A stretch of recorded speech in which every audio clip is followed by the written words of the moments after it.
Brook vs Gecko Moria will be an absolute sweep, and here's how I'm going to prove it to you. What's up guys, Vega Pieces here, and in today's video I decided to rebel against the One Piece community and go against all odds in this matchup today. And so the question at hand is, what happens if the Soul King of the Straw Hats, Brook, went up against the captain of the Thriller Bark Pirates and former Shichibukai, Gecko Moria? As always, make sure to like, subscribe and watch to the end, as I will be explaining on how today's matchup will be a complete sweep. So first off, let's scale Brook of the Straw Hats and all of his best feats that he was able to do since Thriller Bark all the way to Wano. So let's get started. Now, when going into Brook's strength and feats, he is a very hard character to scale, as he's shown barely any feats regarding his strength. But there's some feats we were able to find, and that is that time where he was able to cut the second dragon we see in Punk Hazard, and it was stated that that dragon was much more stronger than the dragon Zoro and Luffy were up against in the magma side of the Punk Hazard. Also, not to mention, Luffy was engaged second when fighting the dragon, which says something about Brook's capability of being able to damage the dragon. He is also able to go toe to toe with Big Mom, a Yonko of the Seas, and be able to deal damage to her, which says something as well. And on top of that, was able to take out her homies, which we can take into account that they are powered by Big Mom's fruit ability, which is part of Big Mom. He was also able to cut Oven, one of Big Mom's commanders, which shows that he is very strong and capable of cutting commanders. So that's all of Brook's strength feats. Now let's move on to his speed feats, and his whole fighting style as a whole is based on speed itself. And one of the most notable and biggest speed feats he was able to do was cut Zeus and speed blitz Big Mom at the same time when she was craving food, and literally bloodlusted as well, with his move Hanato Sancho, causing the Big Mom to be heavily damaged and cause her to slow down her pursuit after the Straw Hats. Another fact that makes this speed feat very impressive is that Big Mom wasn't able to perceive this attack, making it a light speed feat that Brook was able to accomplish. And that's also just one of his speed feats, as he was able to do more light speed feats, such as that time where he took out Black Maria's minions with the same attack, Hanato Sacho Yazurigiri, which is a more better version than Hanato Sacho, which means that his speed has increased as well. With all the speed feats I've labelled, it's now time to move on to Brook's durability feats. And like I said before, he was able to go toe to toe against Big Mom. That means that he was able to tank attacks from Zeus and Prometheus, as well as Big Mom, and whilst going against her, was able to survive in the aftermath, and due to having a broken skull, was unfazed from the damage, which is decent for his durability. He was also able to fight Ryuma's body with his soul in it time and time after he lost against him multiple times in Thriller Bark when he was trying to get his shadow back, which shows that Brook's stamina is probably huge due to him having the Yomi Yomi no Mi and just having a skeletal body. Now we labelled all of Brook's feats, and now it's time to move on to Brook's weaknesses. And one of the most notable weaknesses is the fact he's a devil fruit user, meaning he would sink in the ocean if he was in water. But the thing is with Brook is that his weakness doesn't even apply to him, as his body weighs so light that he's able to run on water with the use of his insane speed before, so the effect cannot even affect him. So his weakness is more like a buff. But another weakness is that Brook cannot move while his body is in astral projection, but it's not that bad of a weakness. But with all that said, I have scaled Brook to the utmost maximum. So let's move on to the former warlord of the seas, Gecko Moria. So let's now scale Moria from his fights in Thriller Bark all the way to Marineford and beyond, and show how powerful he is to be a former warlord. Let's first dive down on Moria's strength feats and his capabilities, and the first notable feat he was able to do was able to harm Little Oars Jr., which is one hell of a guy, knowing he was the same size as Sanjin Wolf, a fat guy in Blackbeard's crew.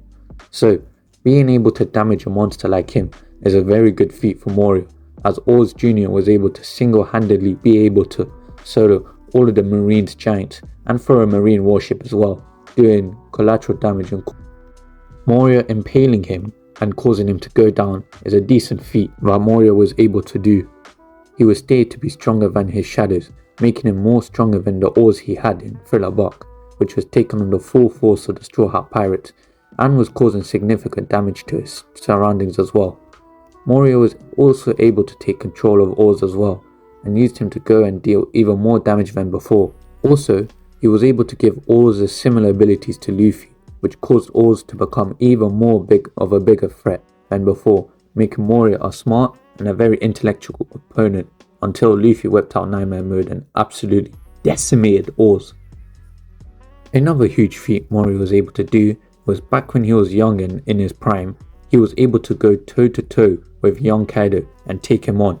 The same Kaido that would have lost to Odin, and due to this conflict lost his whole crew in the fight and left Wano, which was pretty fraudulent if I say so myself, but Moria did steal two important things in Wano, and that was the body of Ryuma and his black blade Shisui.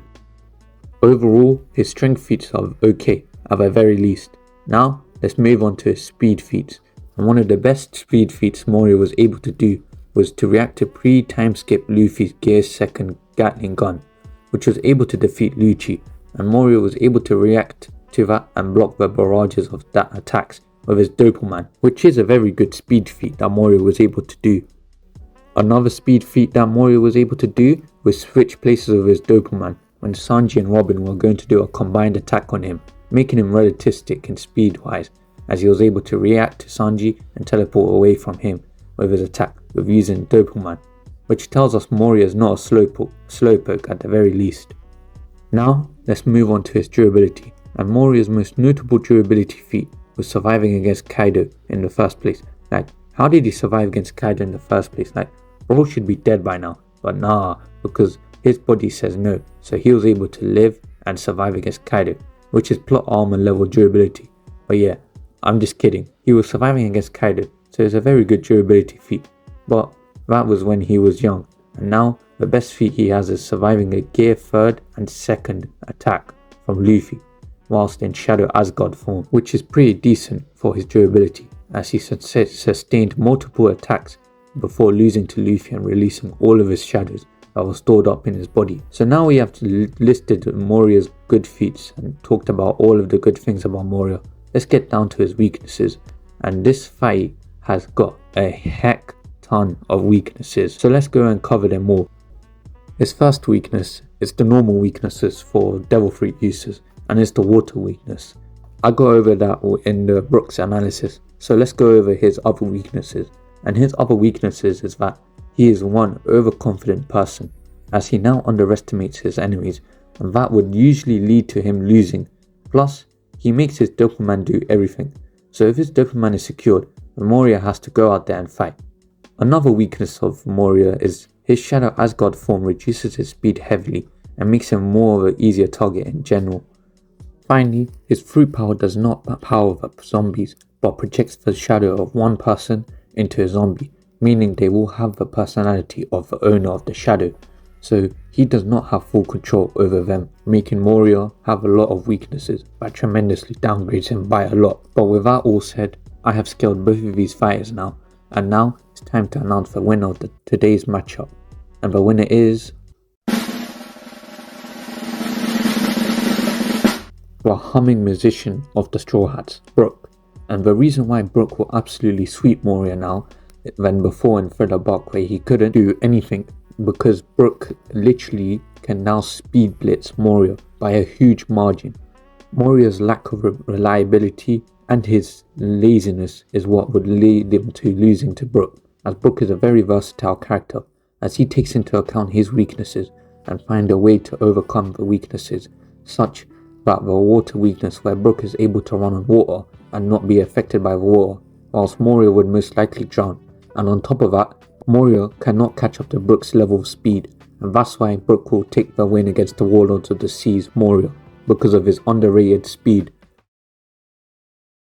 I hope you guys enjoyed this video, as Brook is a severely underrated character, and he was the MVP of the Whole Cake Island, and him squaring up to Moria just shows how far Brook has come since he has joined the Straw Hats in Thriller Bark.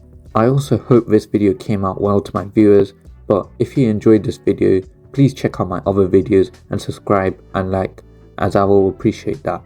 I'll see you guys in my next video. Peace out.